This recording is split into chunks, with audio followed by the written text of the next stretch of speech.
All right, we are back, this time with Richard from Shanghai. Richard, I would like to see you on screen here. Thanks.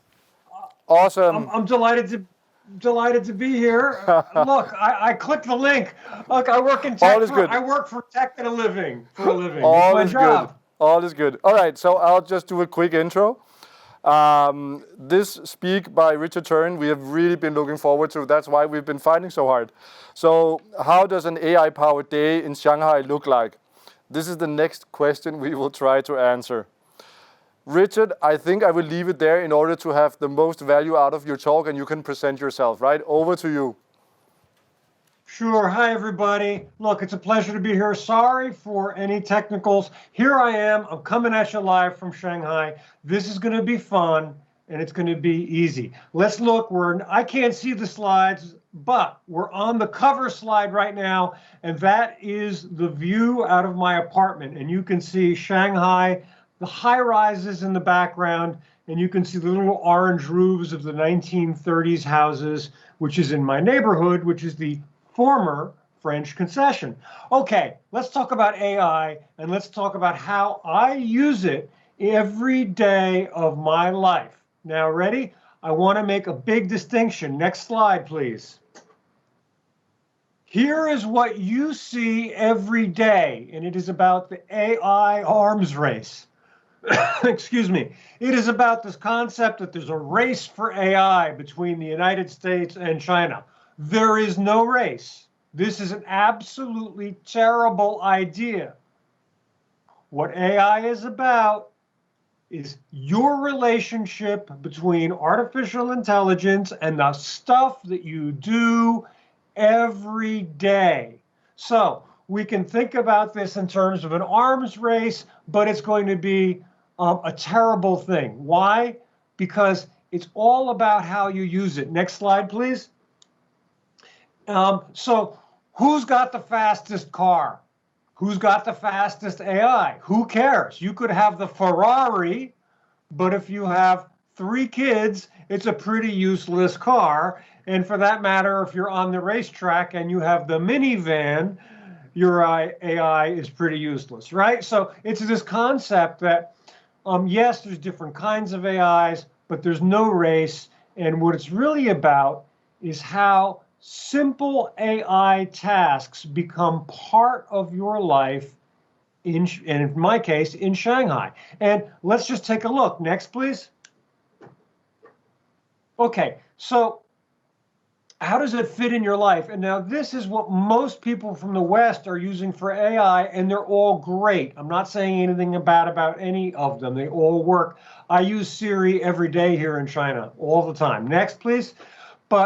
So if we're looking for the measure of how it fits in our life, I'm going to show you apps that are fundamentally different. It's from the China universe of AI apps, and they are WeChat, Alibaba, you've heard of them, Didi, which is the car company, it's like Uber. And let's take a look at how I use them in my daily life. Okay, next.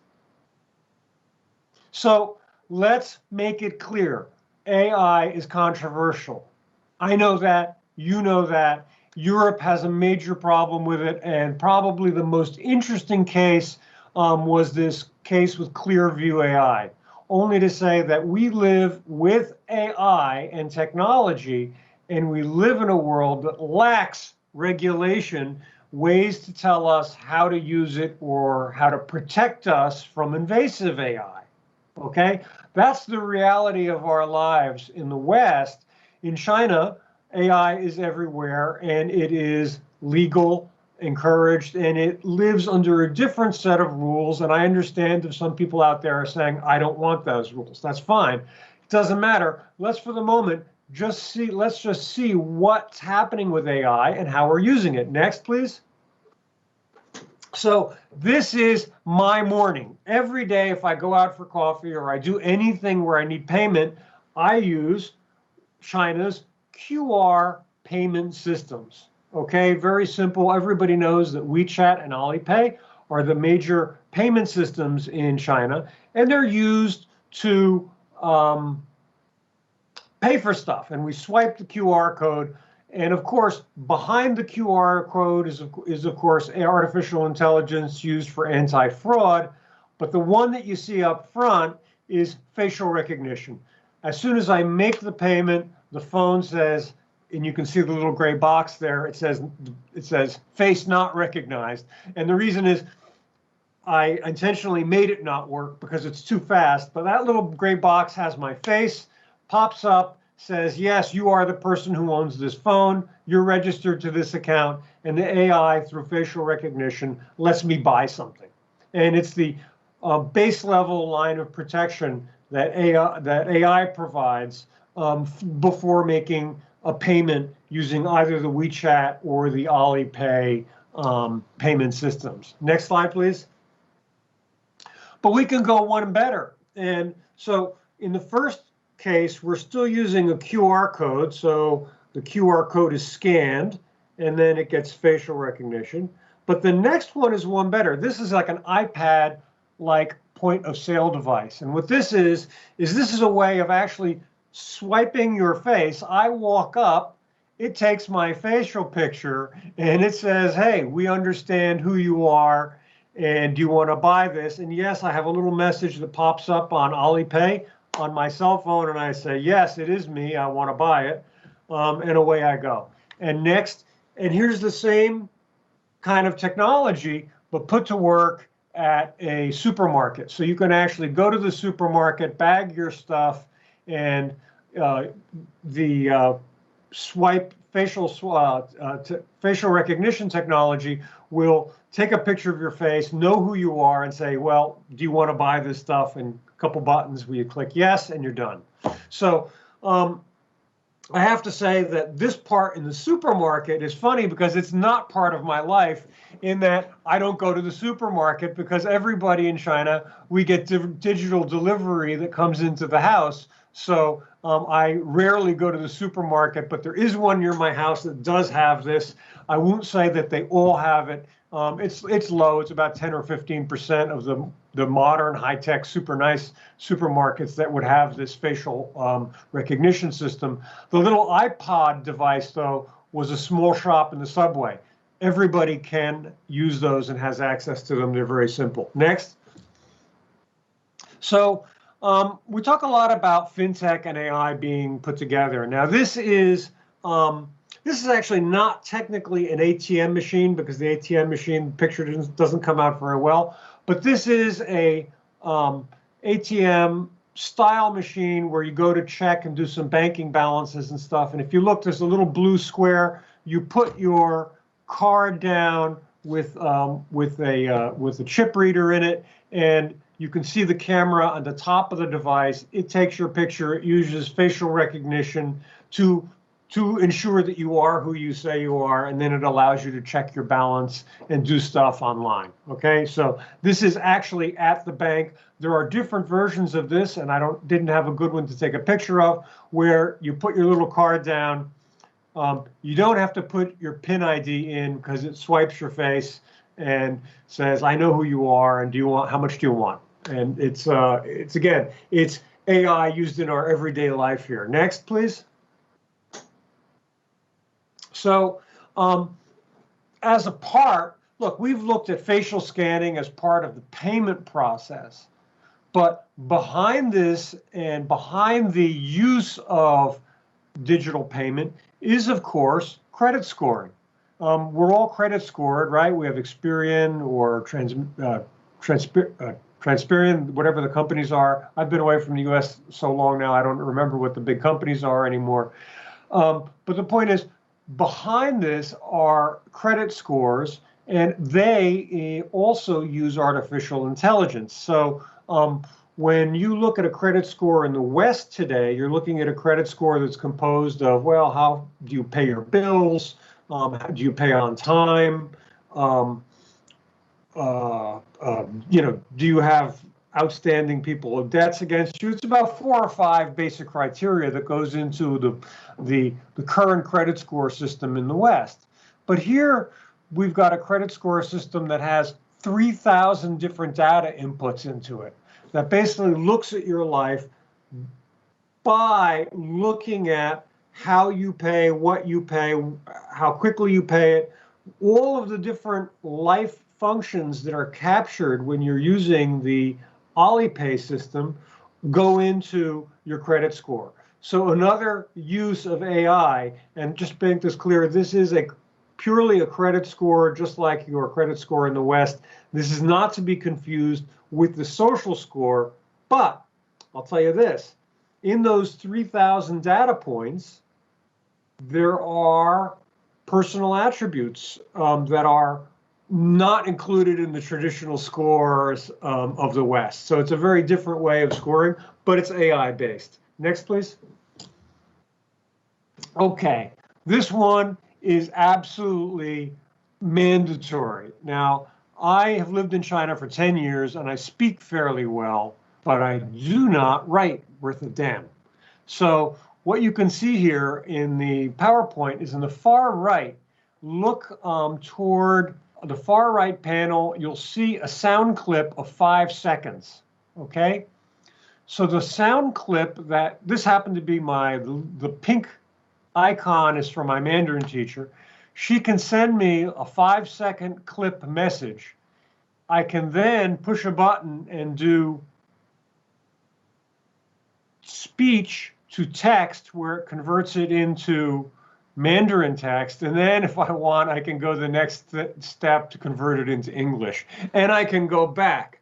So I can basically speak Mandarin in my phone badly, and usually works, but my accent is terrible. Push a button. All right, I can obviously send the recorded message, but I can convert it to text, and then I can check it by hitting a translate button to make sure that the AI understood all of my bad Mandarin. But the point is, speech to text, helping cross that language barrier. So if I do get a message, like the left-hand message panel, where you see all of the Mandarin text, all I do is I hit translate and it goes into English for me, which is really a lifesaver because most of us have poor written Mandarin here, and that allows me to communicate very, very easily. Next slide, please. And okay, that's good. Let's leave it here. We're gonna come back to that in a second. Hold that thought about speech to text, okay?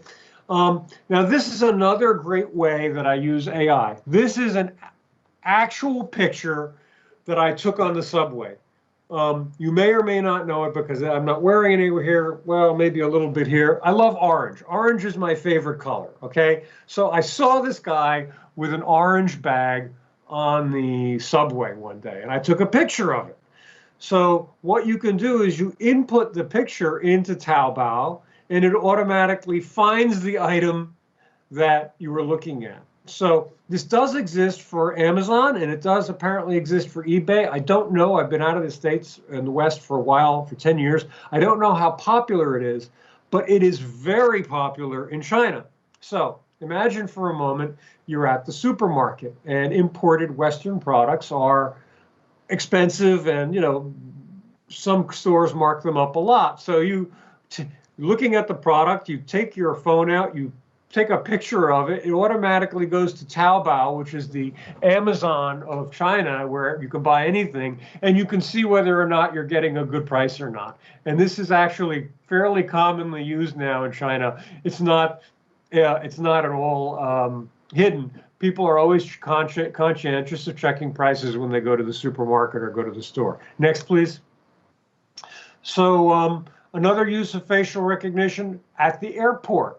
So if I walk up after I have checked in and gone through security, I can walk up to an airport mapping system, and it's just a blank tablet. And I walk up, it takes my picture, and there you can see it's taking my picture, and then it tells me how many minutes to walk to the gate and what the route is, who I am, and where I'm going, and it's telling me where to go. So it's like some sort of science fiction movie, but it's real and it works, and it's convenient. It really does. It really is helpful. Next, please. So this is my favorite picture because it's got a little kid who's absolutely delighted. But as far as AI goes, these little customer service robots, this one is handing out candy. I have a real personal problem with them because they don't understand my Mandarin more often than not, and they're not very smart. So I hold a grudge. But yes, they do exist at some restaurants. There are some that actually make quite good use of them, and you can actually place an order with them. A lot of them have touch screens where you place your order on a touch screen. I'm not telling you that every restaurant in Shanghai has these, but they are around at the more expensive fast food restaurants at the mall. They're there. And I should take a picture of McDonald's because McDonald's now has like almost an automated ordering system that I don't think is in use in the West. Make a note. I'll do that next time. Next, please. Okay, so we were talking about speech to text on an app called WeChat, which is the equivalent of Twitter or Facebook. It's sort of a hybrid between the two. And now we're looking at a ride-sharing app, which would be like Uber. But this is their English or their international version of their app, and it speaks quite a few languages. But the great thing is that it automatically can translate what my driver is texting to me and what I text back to my driver. It even does have automated replies that are easy. You can pick the obvious things that you're going to say to your driver. But it's very, very handy because if you don't type Mandarin well or at all, this is really, really handy because it lets you type in English and your driver will get the message. So AI in my life, and I use this all the time, I confess. Okay, next. Nice picture. And what makes this one really interesting is we think about facial recognition as being something reserved for a high-tech, modern office building. Wow, this is only a high-tech company. This is a construction site. Nothing special about this. This is any construction site that you'd find in downtown Shanghai. And I wouldn't say they all use it, but here's facial recognition used on a construction site to control the flow of workers in and out. So my point is, this is not like sci-fi application of facial recognition only reserved for, a high-end office building with high-tech clients. No, this is construction workers, and it's everywhere now. It's a normal part of the fabric of Shanghai life that you have facial recognition, enter, and exit. Next, please. Next, please. Oh, that was, you already did next. Okay, sorry about that. I missed it. Government forms. Thank you so much. So, look, form filling, being a immigrant here, you got to fill out forms just like you do anywhere. And these are great because these are passport scans. So now some of the form work that you do for registering where you live, we actually do on apps, and you actually scan your passport. It does optical character recognition, fills out your name, your date of birth, all the basic information, takes your picture off the passport. You, of course, take another picture of yourself. But it's a great use of AI technology, OCR, to help us fill out basic forms and apply for and use basic government services. So again, the point of the last slide was to show that AI has come into the blue-collar workplace, and it's worked its way also into government. It's not high-tech stuff reserved for a few. Next, and we're going to go real fast to get to the end because I have 4 minutes or 3 minutes left. This is coronavirus. This is Alibaba. They have a CT scan detection system for coronavirus. It's been installed in Japan, Korea. A bunch of hospitals are using it, and obviously fast and accurate for detection. Next, please. And this is on the subway. We don't have this anymore. This is a QR code system to trace which subway car you've been on to see whether you've been near or around people who have coronavirus. Next. And the next one we do use every day, the left hand of the two panels is when you undergo quarantine, you have to put in your temperature. The right panel with the green QR code is a health code, and we all use them. When I go to my yoga studio to practice yoga, I have to sign in. They take my body temperature, and I have to show them that I have this green pass. And this also has AI built in for contact tracing. Okay, next, please. So let's look at a controversial use of AI. And I understand it's China, and there are going to be some controversial uses. You can see everyone looking at the new crossing guard signal. Next, please. And now you'll see why, because the crossing guard signal uses facial recognition. Next slide, please. And the facial recognition for the crossing guard takes a picture of those who are crossing on a red symbol, and I blotted it out, but you can see the facial recognition. In some cities, not in Shanghai, and apparently even in Shenzhen, where it was first rolled out, they were actually automatically issuing people warnings saying, hey, you crossed the street, you shouldn't be doing that. That's pretty much been phased out now. I think it was very unpopular. But I understand, this is a controversial use because you could potentially get a ticket for this. Next, and then we're going to close. It'll be 30 seconds. Deep fakes, next. Look at the guy with the big nose. That's me. Next. All right, here we go. Artificial intelligence. Back one. Sorry. Okay, I'm trying to stay on time. Look, it's not an arms race. AI is about how you use it in your daily life, and hopefully you fall in love with it. Hopefully AI helps you to achieve things, whether it's payment or do things like it's applying for government services that make your life better somehow. And what we're all seeking to do, both AI developers in China and in the West, is to make AI into products that you want to use, that you love to use, and that relate to you in your life. So don't think of this so much as an arms race. Think of this as what can AI do for you to make your life better? And away we go. Thank you so much, Richard. I'm so sorry you had to speed through that. I think that is one of my favorite subjects, and I'm kind of envious of you living in Shanghai.